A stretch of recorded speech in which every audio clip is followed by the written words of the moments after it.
Assalamualaikum warahmatullahi wabarakatuh. Perkenalkan, nama saya Nurul Fadila. Saya peserta Lasar CPNS tahun 2023, angkatan 11, kelompok 1. Di sini saya ingin memaparkan rancangan aktualisasi saya yang berjudul Optimalisasi Promosi Donor Aferesis untuk Kebutuhan Pasien. Visi misi dari organisasi saya yaitu visinya menjadikan rumah sakit berkualitas dan profesional, lalu misinya mewujudkan pelayanan kesehatan yang aman, efektif, dan efisien, lalu meningkatkan kompetensi dan profesionalisme sumber daya manusia, lalu menyediakan sarana dan prasarana yang aman, bermutu, serta mengembangkan promosi pelayanan kesehatan. Nilai dasar dari organisasi saya yaitu berorientasi pelayanan, akuntabel, kompeten, harmonis, loyal, adaptif, dan kolaboratif.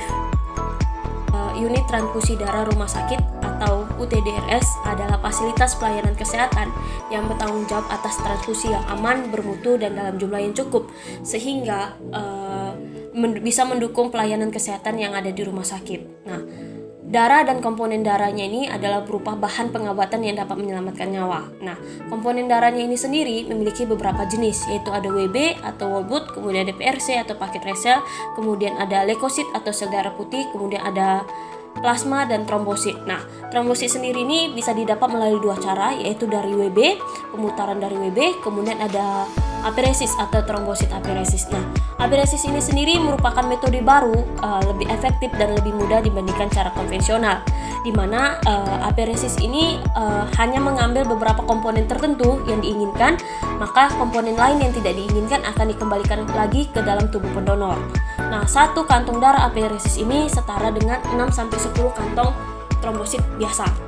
Di sini kita bisa lihat perbedaan dari volume trombosit biasa dengan trombosit aferesis, di mana rata-rata satu pendonor trombosit biasa itu hanya menghasilkan 30-40 cc trombosit.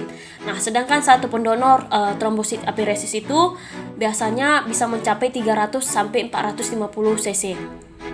Di sini saya memiliki 3 identifikasi isu. Isu yang pertama adalah belum optimalnya promosi donor aferesis untuk kebutuhan pasien. Nah, pada tahun 2020, UTDRS itu mendapatkan alat aferesis secara gratis oleh Direktorat Jenderal Pelayanan Kesehatan, di mana alat itu pada tahun 2020 sampai tahun 2023 ini baru running 3 kali. Nah, baru running 3 kali itu di tahun 2020 1 kali, di tahun 2021 1 kali, dan di tahun 2022 1 kali. Nah, saya juga melakukan survei awal pada tenaga kesehatan, terutama perawat. Saya bertanya mengenai apakah mereka mengetahui apa itu donor aferesis. Nah, 10 orang perawat yang saya tanyai, hanya 1 yang mengetahui apa itu donor aferesis. Nah, di sini juga kurangnya kontribusi dari dokter penyakit dalam dan dokter penyakit anak mengenai permintaan trombosit aferesis. Di sini juga kurangnya atau banyaknya beberapa dokter anak pun dokter penyakit dalam itu tidak tahu bahwasanya UTDRS itu punya alat aferesis, sehingga memang untuk permintaan trombosit itu kayaknya selama saya bekerja di UTDRS itu tidak ada. Nah, yang kedua adalah kurangnya fasilitas dalam berkomunikasi antara perawat dan keluarga pasien dalam memanggil petugas UTDRS, sehingga terhambatnya pelayanan di UTDRS. Nah, di ruangan UTDRS itu kami tidak punya iPhone. Jadi, ketika perawat ruangan ingin mengenai pasien mereka, mengenai stok darah pasien mereka itu kesulitan menghubungi kami karena tidak punya HP iPhone di ruangan. Lalu banyaknya juga keluhan terhadap keluarga pasien tentang bahwa sulitnya memanggil petugas kami saat mereka ke ruangan kami. Hal ini dikarenakan memang ruangan kami itu kan besar. Nah, udah besar, habis itu punya sekatnya masing-masing atau ruangan dengan fungsi ruangan masing-masing. Di mana ruangan kami itu ada ruangan komponen, ada ruangan ELISA, ada ruangan aktaf, dan ada ruangan crossmed, dan ada ruangan penerimaan donor. Nah, di ruangan masing-masingnya itu punyai petugas dengan job desk-nya masing-masing, sehingga ketika keluarga pasien itu datang ke ruangan itu, kami kadang nggak dengar adanya tamu datang ke ruangan. Lalu kurangnya ketepatan waktu perawat ruangan dalam pembalian darah ke UTDRS. Nah, perawat ini jarang mau melakukan cross check terlebih dahulu sebelum pengambilan darah ke UTDRS, baik itu suhunya maupun tensinya. Nah, Jadi ketika dia datang ke UTDRS ngambil itu darah pasien, lalu baru balik ke ruangannya.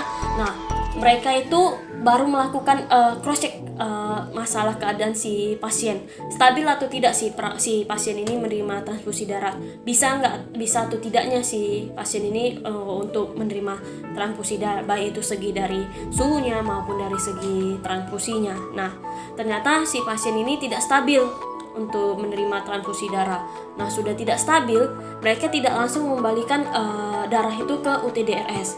Nah, di situ saya tidak tahu kenapa mereka tidak langsung membalikan darah itu ke UTDRS. Nah, saat jangka waktu mereka mengembalikan darah ke UTDRS itu lebih dari 30 menit. Nah, kalau sudah lebih dari 30 menit, kami itu sudah menganggap darah itu rusak dan darah itu tidak bisa lagi dipergunakan untuk ke pasien. Karena jangka waktu yang telah ditetapkan dalam pengembalian darah itu 30 menit. Lapisan isu saya yang berdasarkan metode USG, saya menemukan core isunya yaitu belum optimalnya promosi donor aferesis untuk kebutuhan pasien. Alasan mengapa juga saya ingin mengambil alat aferesis ini, saya ingin mengoptimalkan masalah donor aferesis di UTDRS. Karena kan sayang kalau alat sebagus ini, secanggih ini tidak dipergunakan sebaik mungkin dan tidak dipakai dengan sebaik mungkin untuk rumah sakit, karena ini juga termasuk untuk meningkatkan pelayanan transfusi di UTDRS. Nah, analisis dari faktor penyebab isu saya yaitu belum optimalnya promosi donor aferesis, yaitu ada manusia, kurangnya pengetahuan beberapa tenaga kesehatan mengenai donor aferesis, kemudian ada metode, kurangnya inovasi dalam mempromosikan donor aferesis, kemudian sarana, tidak adanya media promosi seperti leaflet ataupun poster tentang donor aferesis di UTDRS, lalu sulitnya mencari pendonor sukarela aferesis. Di mana dampak jika isu ini tidak segera diatasi, maka alat aferesis ini yang tadinya memiliki umur yang panjang menjadi lebih pendek karena kurangnya dihidupkan atau memang jarang untuk dihidupkan, dipergunakan, lalu akan menambah biaya untuk pengobatannya atau pemeliharaannya, lalu jarum aferesis dan kantong aferesis bisa expired. Mengingat bahwa jarum aferesis sama kantong aferesis ini berbeda dengan kantong biasa. Kalau donor biasa kan jarumnya sama kantongnya itu kan sama, menyatu. Nah, kalau untuk aferesis ini kantongnya berbeda, jarumnya juga berbeda. Maksudnya terpisah. Jarumnya ini lebih ke ada ketiknya. Habis itu kantongnya pun juga berbeda dengan kantong donor biasa. Lalu ruang lingkup saya untuk melakukan promosi donor aferesis ini yaitu saya melakukan di UTDRS itu pada bulan Juni sampai bulan Agustus. Lalu gagasan kreatif saya dalam optimalisasi promosi donor aferesis ini, saya menggunakan media Finber, video dan banner di ruangan UTDRS, dan saya melakukan penyuluhan kepada tenaga kesehatan, terutama perawat, dokter anak dan dokter penyakit dalam yang ada di Rumah Sakit Umum Daerah Kabupaten Aceh Tamiang. Lalu matriks dari kegiatan saya memiliki 4 kegiatan, di mana kegiatan pertama mempersiapkan materi mengenai donor aferesis dengan tahapan kegiatannya yaitu menyusun materi mengenai donor aferesis berdasarkan buku dan jurnal. Keterkaitan nilai ISN-nya adalah unquotable, itu saya memberikan informasi atau materi secara jujur dari sumber terpercaya dan saya bertanggung jawab dalam materi yang saya berikan, di mana outputnya adalah file materi. Lalu tahapan kegiatan yang kedua, mengkonsultasikan materi kepada dokter patologi klinik atau kepala ruangan, di mana keterkaitan nilai ASN-nya adalah kolaboratif. Saya melakukan kerjasama untuk menambah wawasan mengenai materi saya dan menerima jika ada masukan dan saran mengenai materi yang saya buat dari dokter patologi klinik atau kepala ruangan, di mana outputnya adalah foto konsultasi dan notulen. Lalu yang tahapan ketiga, memaparkan materi yang sudah siap kepada mentor, di mana keterkaitan nilai ASN-nya adalah harmonis, yaitu saya melakukan konsultasi dengan sopan dan ramah, dan ini bentuk saya menghormati mentor saya untuk update dari kegiatan saya. Lalu kontribusinya pada rumah sakit saya yaitu pada misinya, lalu pada visinya, lalu pada misinya yang pertama. Lalu penguatan nilai organisasinya adalah kompeten dan akuntabel. Output dari tahapan kegiatan ini yaitu foto konsultasi dan notulen. Lalu yang kegiatan yang kedua yaitu membuat media berupa video dan standing banner. di mana tahapan pertamanya merancang desain dan study manner mengenai donor aferesis. Keterkaitan nilai ASN yaitu berorientasi pelayanan, yaitu saya merancang video dan study manner mengenai donor aferesis disesuaikan dengan pemahaman yang mudah dimengerti oleh pendonor dan dapat memenuhi kebutuhan komponen darah untuk pasien. Di mana ada nilai adjektifnya juga, yaitu saya merancang video dan study manner dengan inovasi dan kreatif yang saya miliki. Lalu ada nilai kompeten, saya merancang video dan study manner dengan kualitas terbaik. Outputnya adalah desain video atau study manner. Lalu tahapan yang kedua mengkonsultasikan video dan study manner ke bagian promosi kesehatan rumah sakit atau PKRS. Dengan keterkaitan nilai ASN-nya adalah kolaboratif, saya melakukan kerjasama dengan bagian PKRS dalam pembuatan video. Kemudian harmonis, saya melakukan konsultasi dengan bagian PKRS tanpa melihat latar belakang dari tim PKRS. Outputnya adalah foto atau video konsultasi dan notulen. Lalu ada tahapan yang ketiga, mengupload video ke YouTube dan memasang study banner di ruangan UTDRS. Keterkaitan nilai ASN-nya adalah berorientasi pelayanan, yaitu saya mengupload video ke YouTube bertujuan tidak hanya pendonor rumah sakit yang mengetahui mengenai donor aferesis, tapi semua pengguna YouTube. Lalu ada nilai kompeten, video yang saya buat dan di-upload dapat membantu orang lain untuk mengetahui tentang donor aferesis. Kemudian ada nilai adaptif, saya mengupload video ke YouTube untuk menyesuaikan diri terhadap perkembangan digital. Lalu outputnya adalah link video dan study manner. Lalu kontribusinya adalah visi rumah sakit dan misi rumah sakit yang ketiga.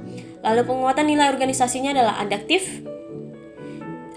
Kegiatan yang ketiga mensosialisasikan kepada tenaga kesehatan tentang donor aferesis. Tahapan pertamanya yaitu meminta izin atasan untuk melakukan sosialisasi mengenai donor aferesis. Keterkaitan nilai ASN-nya adalah accountable. Saya meminta izin untuk melakukan sosialisasi kepada atasan sebagai bentuk saya menghormati atasan. Lalu ada nilai harmonis, saya bertanggung jawab untuk meminta izin kepada atasan sebelum melakukan kegiatan sosialisasi. Outputnya adalah lembar persetujuan. Tahapan yang kedua menyiapkan sarana dan prasarana yang diperlukan untuk sosialisasi. Keterkaitan nilai ASN-nya adalah accountable. Saya menyiapkan sarana dan prasarana dengan memanfaatkan barang yang sudah ada di rumah sakit seperti ruang rapat dan e-fokus. Kemudian ada nilai kompeten, saya menyiapkan sarana dan prasarana sebelum melakukan kegiatan sosialisasi guna untuk menunjang kelancaran kegiatan sosialisasi. Dengan outputnya adalah undangan dan foto atau video tempat sosialisasi.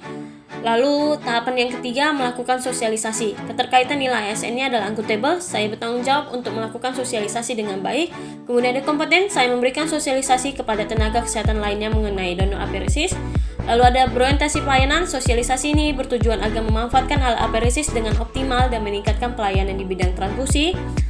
Lalu ada nilai harmonis, saya melakukan sosialisasi kepada tenaga kesehatan tanpa memandang latar belakang mereka. Kontribusinya ada visi rumah sakit dan misi rumah sakit yang kedua, lalu penguatan nilai organisasi yaitu kompeten. Keempat, melakukan evaluasi kegiatan yang sudah dilakukan, yaitu melakukan konsultasi kepada dokter patologi klinik atau kepala ruangan tentang kuesioner menggunakan Google Form. Yaitu ada keterkaitan nilai ASN yaitu accountable, saya bertanggung jawab melakukan konsultasi kepada dokter patologi klinik atau kepala ruangan untuk membuat kuesioner. Kemudian ada harmonis, saya melakukan konsultasi kepada dokter patologi klinik atau kepala ruangan dan menerima saran dan masukan dokter patologi klinik atau kepala ruangan. Outputnya adalah foto konsultasi dan notulen. Lalu membuat kuesioner evaluasi menggunakan Google Form. Keterkaitan nilai ASN-nya itu adaptif. Kuesioner dalam bentuk Google Form merupakan salah satu cara kita menghadapi perubahan digital yang begitu berkembang. Kemudian kompeten, saya membuat kuesioner dengan memanfaatkan aplikasi Google Form. Outputnya adalah foto saat membuat kuesioner. Lalu tahapan ketiga melakukan evaluasi dengan cara mengisi Google Form. Keterkaitan nilai ASN yaitu ada loyal, saya menghimbau rekan kerja untuk mengisi evaluasi di Google Form dengan tetap merahasiakan identitas dan jawaban mereka. Kemudian ada adaptif, saya menghimbau rekan kerja saya untuk mengisi kuesioner evaluasi yang telah saya buat di Google Form. Ketiga ada harmonis, itu mengisi kuesioner adalah semua tenaga kesehatan yang ada di rumah sakit HC Tamiang. Lalu outputnya adalah link kuesioner. Yang ketiga, tahapan ini membuat hasil laporan, yaitu ada keterkaitan nilai ASN yaitu accountable, saya bertanggung jawab untuk membuat hasil laporan evaluasi yang telah diisi oleh rekan kerja. Kemudian ada kompeten, saya akan melaksanakan tugas membuat hasil laporan dengan kualitas terbaik. Outputnya adalah laporan evaluasi dan melakukan donor aferesis. Kontribusinya ada visi rumah sakit dan misi rumah sakit yang kedua, lalu penguatan nilai organisasi loyal. Ini adalah jadwal kegiatan aktualisasi saya, dan ini adalah perbedaan donor konvensional dengan donor aferesis.